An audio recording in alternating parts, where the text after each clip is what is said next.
Hey guys, welcome back to more homeowner association stories. What would you do if an HOA Karen sued you after trespassing and almost drowning in your private property pool? Let's dive right into the video to find out what happened. And the title story starts like this. There are certain things that anyone would find frustrating to deal with. One is unbearable summer heat when all wants to do is lay under a direct stream of air conditioning and sip on a cool beverage. And by the way, that person probably should not live in Thailand. The kind of heat that makes it hard to walk on shimmering asphalt with bare feet or sit on anything leather lest your skin starts melting to it. And another one is the petty, nonsensical, infuriatingly pointless headaches one endures when dealing with the homeowners association or the HOA as they are commonly known. The third is Karens who live by the motto that "my opinion is law, and I make miserable anyone who even thinks of refuting my ego." But one thing worse than all of those is when all three are tied together in one giant storm, bringing nothing but misery to anyone unlucky enough to endure them.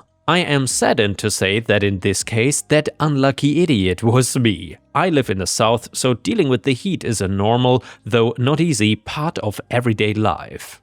I've also owned a home under the privy of an HOA, and the utter madness that it was keeping to their standards, as well as the financial penalties for keeping to their unattainable demands, was more stress than any individual can endure. For example, it was a $300 penalty for hanging a wind chime and a formal complaint for having an extra vehicle parked in my driveway for a week, while my sister stayed with me during her home's remodel that sealed the deal for me as I swore off HOA ties forever. Interestingly though, a plot of land that was formerly an agricultural inclusion was put up for sale just a few thousand yards away. It was a private sale, so it would get me out from under the HOA's thumb. The house was more modest than my current one, but I had little hesitation about moving when I considered how much freedom it would afford me. I put in an offer and it was quickly accepted after confirming with a real estate lawyer that the property was independent of the HOA. The first few weeks were delightful. I fixed things up as I saw fit and decorated like I wanted to. I even had a bunch of friends over and no one complained about the multiple parked cars. While the house was smaller, it had a huge bonus: a pool.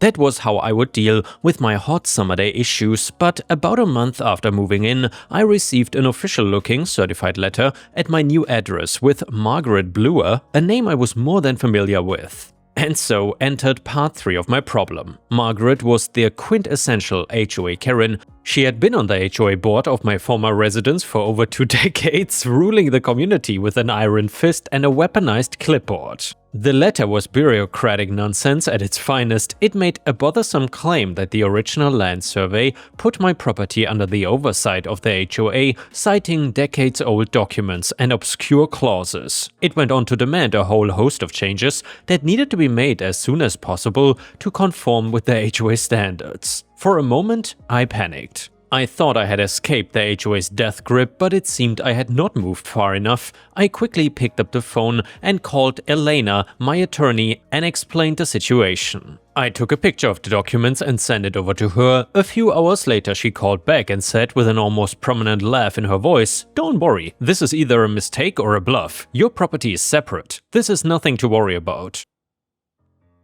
Just ignore the letter, but if there's anything more, reach out to me and we will push back." Comforted by her confidence in the matter, I put the letter aside and continued with my life. But it was not gonna be that easy. 6 days later, I had just come back from a morning run on a Saturday morning and the heat was starting to sizzle the outdoors, so I thought it was a great time to jump in the pool. As I was swimming laps and relaxing, I thought I heard a creak of the gate and the clicking of heels against the pathway. I emerged from the water to see what was going on. And there she was, wrinkle-free white linen pantsuit pressed to perfection, with a clipboard in one hand and a tape measurer in the other. Shockingly, she ascended the steps to the pool patio and stood about 5 feet from the edge. I've seen Margaret at HOA meetings in the past, but I didn't think that she knew who I was from a hole in the wall since we never interacted. Needless to say, I recognized her immediately, and the thoughts of the letter stormed back into my head. As I drifted to the side of the pool near her, she began to speak. "Afternoon, Mr. Austin. You received a letter from me about a week ago regarding numerous community standard violations." I have checked your property and none of them have been addressed. The height of your pool fence is not regulated. You have wind chimes outside your door, as well as furniture and on the front porch, and your landscaping rocks are not approved by the design committee. Those are just to name a few. I held up a finger and made my way to the side of the pool, excited, casting a glance to my rear camera to make sure the red light indicated it was operational, and it was. I grabbed a towel, wiped my head, and stepped closer to the visiting Karen. I was going to try to be polite, but I would not be pushed into this nonsense. Mrs. Bluer, is it? I stared. Miss? She shot back, shocked, I thought sarcastically. Miss Bluer, listen, I don't want to make a whole thing of this, but you're currently trespassing on my property. This property is not part of the HOA, so it's not subject to all of its peculiar violations. Now, if you will please leave, I can get back to enjoying my Saturday. In response, she pretended that nothing I just said came out of my mouth and began jotting down something on her clipboard. She began muttering about insubordination, violations, and documentation. She pulled out her phone and began taking pictures of the property and everything that she deemed aesthetically improper. I stood there, covered in my towel, and stared at her. Ma'am, I have asked you to leave my property. It is not within the HOA's jurisdiction. I'm asking you again to please go, so I can just get back to my day. My tone was still even, but I raised the volume of my voice. Excuse me, she spun around, pointing a finger at me with the hand holding her phone. You're outside of compliance to the standards of the HOA, and I am documenting your multiple violations. As I had already confirmed, the HOA controls this property if you had bothered to read the certified mailing you were sent, so the expectation is that you conform or be subject to penalties. As she was about to get back to her clipboard, leaving me shocked, her phone slipped from her grasp. She tried to catch it, but it ended up only knocking it away further. She tried to lean forward to grasp it, but stumbled forward instead, and with a squeal that sounded akin to an injured jackal, tipped over towards my pool. Time slowed down as she windmilled her arms, losing her balance. Her clipboard and tape measure fell, the latter landing on her toes that were exposed from her designer sandals, which prompted another yelp of pain as Margaret toppled forward. Her phone hit the water first, and then she went in shortly after. I took a step forward during this out of sheer instinct, and now this woman was gonna be a pain in my rear no matter what, but I was not letting her down. I dove into the pool and pulled her from under the water as she spit and coughed. I swam her to the edge and lifted her out, placing her on the side of the pool. Are you okay, ma'am? Being genuinely concerned with her panicked reaction, she shrank away from me as if I had just attacked her. I saw her phone at the bottom of the pool, so I dove under and grabbed it for her. She ripped it out of my hand and scrambled to her feet, collecting her clipboard and tape measurer. You're gonna be hearing from my lawyer. I almost drowned because of you, she sputtered as her hair pressed flat against her face and her white pantsuit turned into an unappealing off-white hue. She slipped a few times trying to get off the pool deck and eventually left the property. She was not kidding about the lawyer either, since a week later I was delivered a letter informing me that I was being sued by her for negligent property conditions leading to life endangerment. What she did not realize was that my security camera caught the entire incident with sound. It was time-stamped and saved to multiple places, including my personal computer and 2 USB drives. The day the incident took place, I contacted Elena, and she did not only offer assurances that I was in the right regarding the HOA status, but she put me in contact with Joe, her fellow attorney who reviewed the footage, struggling not to giggle, and told me that he didn't believe I had anything to worry about. We went before a judge a couple of weeks later, and Margaret's lawyer seemed hesitant. During discovery, the video footage was provided to him, so he knew his client did not have a leg to stand on.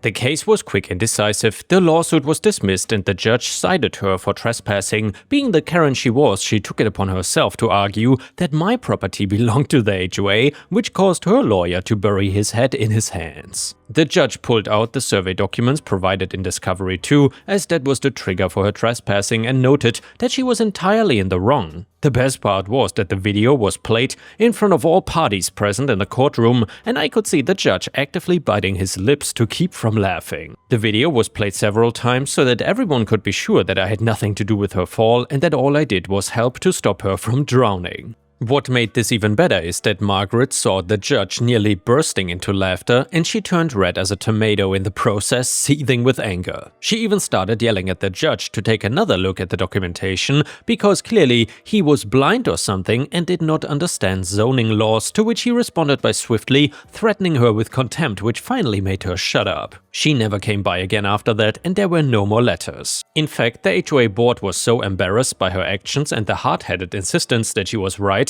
that they sankered her. And I guess that means they got rid of her or something? Anyway, she didn't take it lying down and was then removed from her long-standing position. She was forced to write me a handwritten apology, which dripped of disingenuousness, but I was fine with it, especially since she was also on the hook for my legal fees. But if there was anything to take away from this as a lesson, it was simple that there are some boundaries one should always respect, especially if there's clear proof that you are in violation. After that, the heat was the only problem I had left, so I dealt with it by swimming in my backyard pool, at ease of being away from the overbearing HOA eyes. And yeah guys, if you enjoy the HOA stories, please don't forget to like the video, because that would help me tremendously. The next one is titled Malicious Compliance on a Boss. And please don't click off the video, because this one is especially satisfying. So, a few years ago, I was hired as a manager to create the contracts department of a tech startup. My boss was on an opposite coast as me and we barely spoke. About a year in, the company hired consultants to overhaul departments except for contracts, because it was running so smoothly. I was truly proud of this. The company sent me on a paid trip to the Bahamas as a thank you. After I got back from vacation, I asked for a raise to director level. My boss said I just was not there. I asked for a list of what I would need to be a director. He sent me a list which was everything I was already doing, and basically admitted that if I was director, he would no longer be able to take credit for my work. Friends told me I needed to either leave or put up and shut up, but instead I chose to kill with kindness. I wholeheartedly apologized to my manager for overstepping and said that I'm gonna step back into the manager role. I printed out the manager responsibilities and posted them to my desk. Things went south quicker than I could have imagined. We started missing sales targets, products that my boss agreed to a term in an agreement that would completely destroy their budget, and product rollout. My boss did not know commission agreements and let sales manipulate contracts, so we were paying commission on contracts with termination clauses. I only interjected once to stop a contract amendment from being approved because my boss was unknowingly letting a VP inflate sales numbers. The controller and CFO had to get involved. Eventually, the CEO was called in. Stories started to circulate about my boss holding stress balls and cursing in meetings. I was more relaxed than ever, and during my newfound free time at work, I studied for and obtained professional certifications.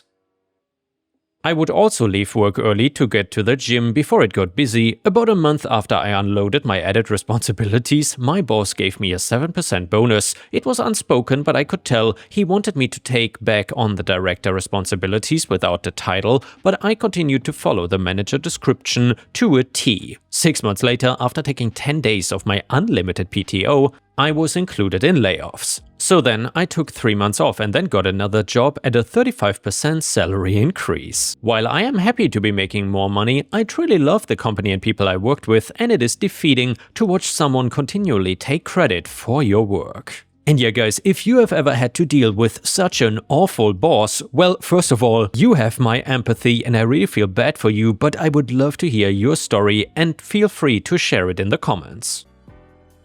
And the next one is titled Revenge on a Bully. This happened only a couple of months ago. With the pandemic situation, jobs are hard to come by, especially in my country.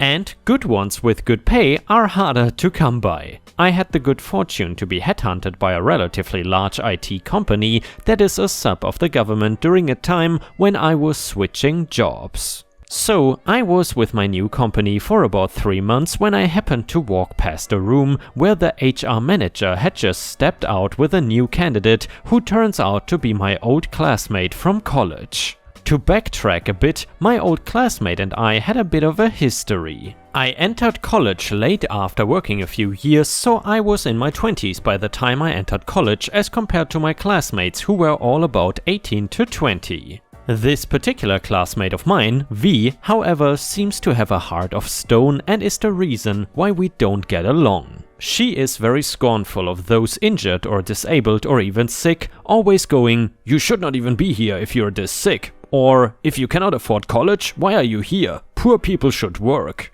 There is another classmate of mine, G, that had cerebral palsy, which makes walking long distances and standing for long hours an issue for her.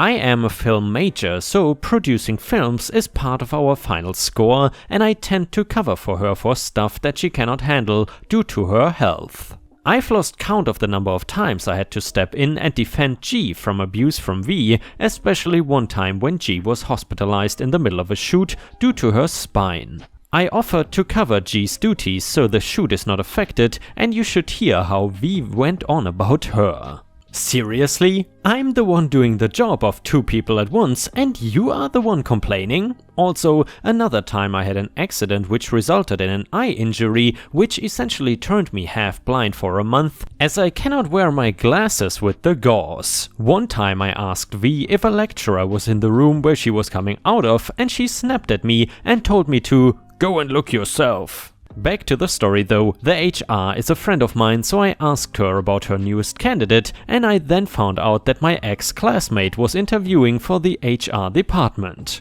I essentially brought the HR manager out for some coffee and told her of our history in school.